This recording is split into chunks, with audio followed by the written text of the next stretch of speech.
Organisasi aktivis mahasiswa Ciamis yang tergabung dalam Pergerakan Mahasiswa Islam Indonesia mengkritisi debat terbuka pasangan calon bupati dan wakil bupati Ciamis pada 12 November 2024.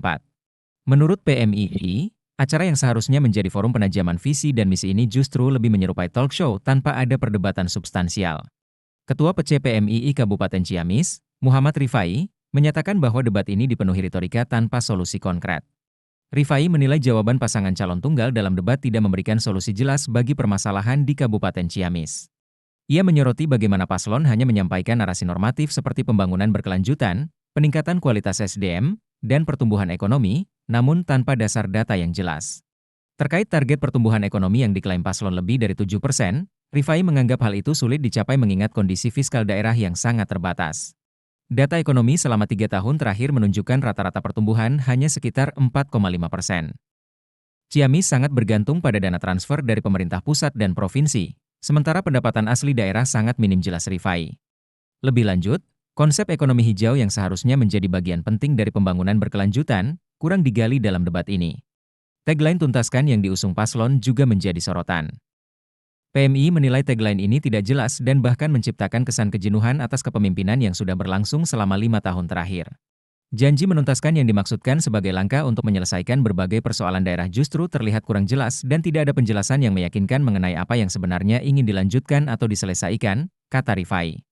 Kualitas sumber daya manusia yang dijanjikan akan ditingkatkan melalui berbagai program juga dinilai kurang didukung dengan kebijakan yang jelas. Bahkan, dalam rencana pembangunan jangka menengah daerah tidak terdapat nomenklatur yang jelas mengenai pendidikan agama, padahal mayoritas masyarakat Ciamis adalah warga yang religius dan banyak berhubungan dengan pesantren, ungkap Rifai. Isu penyusunan peraturan daerah yang dianggap masih syarat kepentingan juga dibahas. Menurut Rifai, paslon tidak mampu memberikan jawaban memadai terkait perbaikan sistem penyusunan perda yang kerap dipengaruhi oleh subjektivitas pemerintah daerah.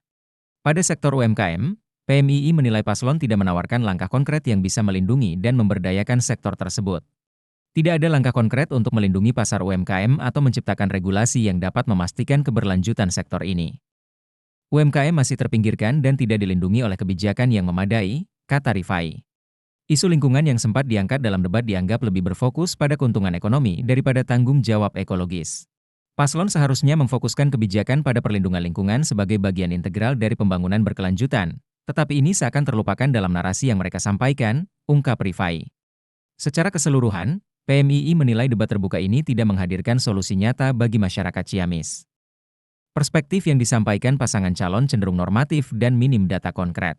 Pembangunan berkelanjutan, pemberdayaan UMKM, peningkatan SDM, dan perlindungan lingkungan memerlukan langkah yang lebih nyata dan terukur, bukan sekadar janji yang belum jelas wujudnya, pungkas Rifai.